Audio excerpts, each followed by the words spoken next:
سره خبرې شعر هم کړ مفتي صاحب د بشري جواب ورکړ کاشف صاحب د معاشري عکاسي موږ نو ټول خلک ما ته ولې سخت شو زه تا سخت کړم یو لور ما ته پلار راته دوه ځل ست وکړ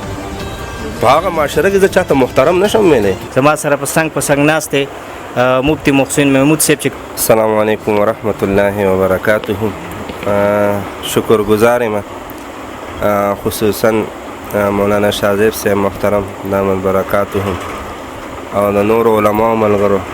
کاشف صاحب محترم ستاسو رازیمن خان صاحب چې موږ ته مینه راکړه او هغه اسلامي عبادت د میلمستیا او د پښتون شان متویلی کېږي د میلمه د قدر هغه تاسو 100% ادا کړو الله دې ستاسو د میلمستیا د عبادت په خپل دربار کې قبول کړي ډېره ډېره مننه چې کتونکو مینوالو د مفتي صاحب نه یو مختصر غونتې سوال او د هغې مختصر غونتې جواب تاسو سره شیر کوو مفتي صاحب تاسو چې کله په ډایس باندې خبرې کوئ تاسو هغه الفاظ چناو کړي چې یاره دا د کنجرې الواد دی کنجرې ښځې زویه او د دوی مور به په مارکیټونو کې ګرځي نو د ډېرو ملګرو غوښتنه دا وه چې یاره تاسو به بالخصوص د مفتي صاحب نه دا تپوس کوئ دې حوالې سره خو قرآن او حدیث که موږ مطالعه وکړو سطحي نه بنظر عمیق سره نو که په معاشره کې څوک خپل عزت خرڅوي نو ته موږ زناکار وایو نو قرآن هم دې دپاره زناکار لفظ راوستی دی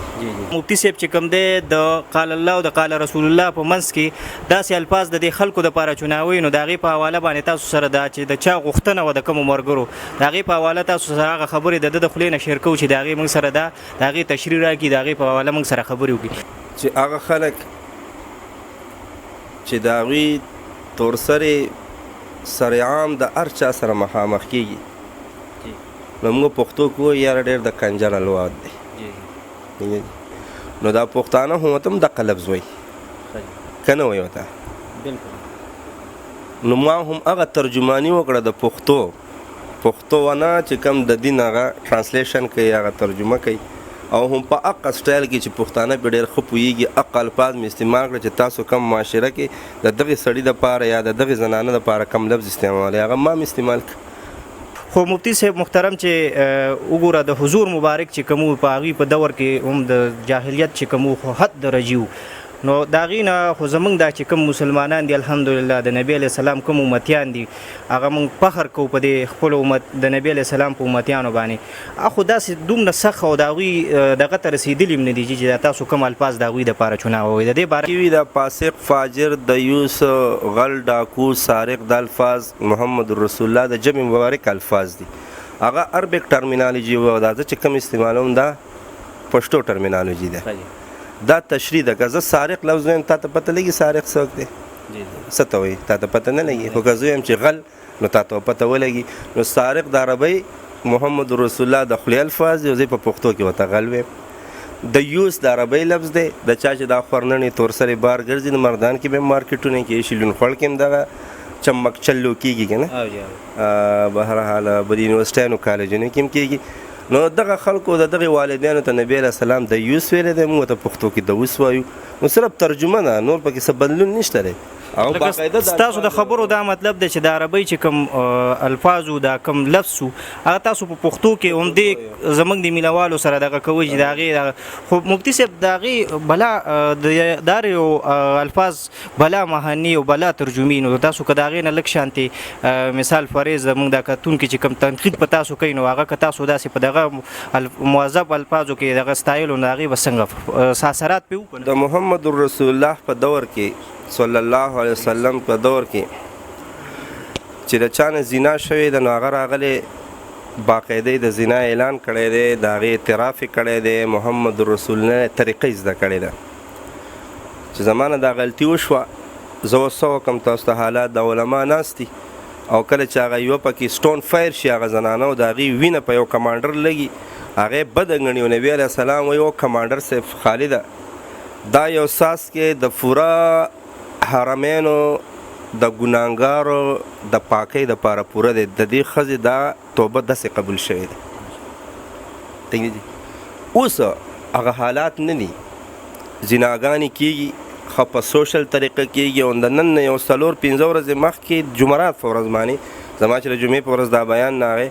زمونږ خوا کې هسپتال دی او ما سره جومات دی او بنې منځ کې هدیره ده هغې کې یو ماشوم پروت و 8 منت میچور ماشوم او د هغې ساینس سمټم چې کله وله دا ډاکټران او سیول ډیفنس والا راله ما ته رنګ وکړو ما تاسو لاړ شئ نو د هغه ماشوم په مرۍ باندې زور کړی شوي و بلې غوږه او بلې پوزه باندې اینم راوتې وه د زنا کم په حوالې سره د دغې ماشوم پیدایش شوی بیا پې بره ظلم دا بل شی و چې د هغې نه په زور باندې قتل کې راغلی داسې د دې نه مخکې هم ډېر کیسونه راغله د یو فول سره ماشوم فروت و داسې یو بل کیس هم راغی چې یاره جي که یو زوی د مور سره زنا وکړي نو د هغه د مور او پلار نکاح ماتېږي که نه کاشف صاحب زه په هغه معاشره کې اوسېږم دا هغه دور نه دی صحابه والا دا هغه هندوانو عیسایانو والا دور هم نه دی په هغې کې سوشل خلک هغو داسې کارونه نه دي کړي دا کم چې دا پښتانه کوي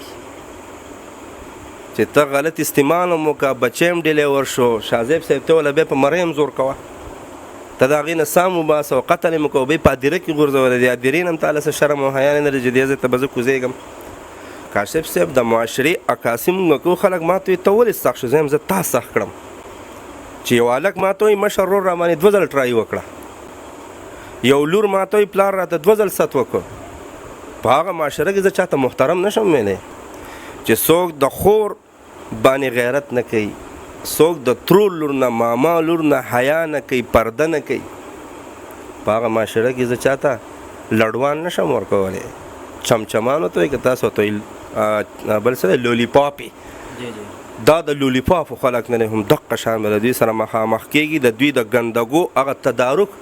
ابه هم به دقه انداز کې چې د معاشرې ته پته ولګي چې دلته دا ګند دومره دی او دوی پکې شدت اختیار کړی د هغه شدت آوټفوټ دا دی چې زمونږ هم په لهجو کې ورته څه راغی د دوی په ګناه کې شدت راغی سختي راله زمونږ په لهجو کې ورته سختي راله دوی د نارمل شي زمونږ څه کار دی د حورو باس په ورته کوو د جنت باس په ورته کوو نو چې سړی په خور مور او په لور باندې نه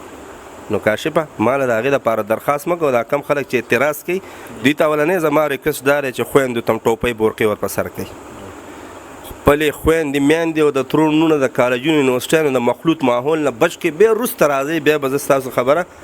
لږه واورم چې ستا په کور کې بې حیا ده ستا یونیورسټۍ د بې حیایۍ اډه ده ستا بازارونه د بې حیایۍ نه ډک دي تا هلته تش غیرت نشي کولی او راځئ ما ته مخامخ کېږي نو اول دې د خپل عزت تفوس وکړه بیا وروسته راځئ انشاءالله ستا خبره مونږ اورو ها کتونکو مینوالو مفتی صاحب چې کومې خبرې وي کوم سوالونه کوم جوابونه هغه تاسو له درکړل د خپلې حوالې چې کوم الفاظ دوی دغه کوي او د معاشرې سره څنګه چلیږي څنګه معاشره سختیږي څنګه زموږ د ینګ میچور سختیږي نو داسې دوی موږ چې یاره موږ به تاسو سره هم په دغه سخته لهجه باندې پوهه درکوو هغه پوهه چې کوم دا هغه به زموږ د فایدې دپاره وي او به زموږ د مستقبل دپاره زموږ د خاندانو دپاره زموږ د عزت دپاره وي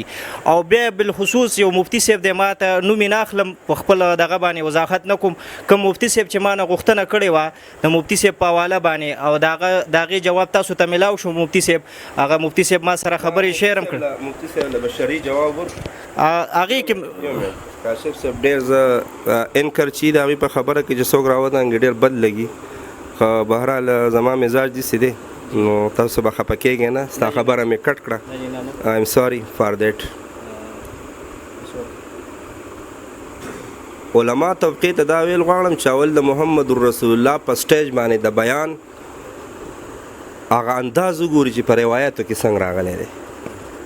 هغه فضایل بیان کړي دي هغه داسې نرمه لهجه اپناو کړې ده که نه سخت انداز یې اپناو کړی نو اول ځان د سیرت نه خبر کوي د محمد رسول الله په منبر هم اقه شدت و کم انداز چې زما دی نمبر 1 نمبر 2 که مفتیان دي او که علما دي زه ورته وایم زما دپاره سټیټمنټ فتوه چې به ورته ووایو کمنټ د هغه مفتیان معتبر دی کم چې په مدرسه کې دننه ناست وي او هغې له سوالات راځي او په هغې باندې تحقیق کوي که هغه مفتیانو ماته ووي او زه تلیم یم چې پلیز چینج یور مایند اینڈ لینګویج ټیک ده کاشف صاحب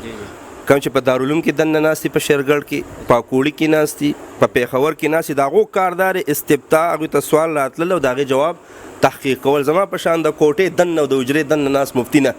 کوم چې د تحقیق مفتیان دي که هغو ماته ووي چې یاره ملګريه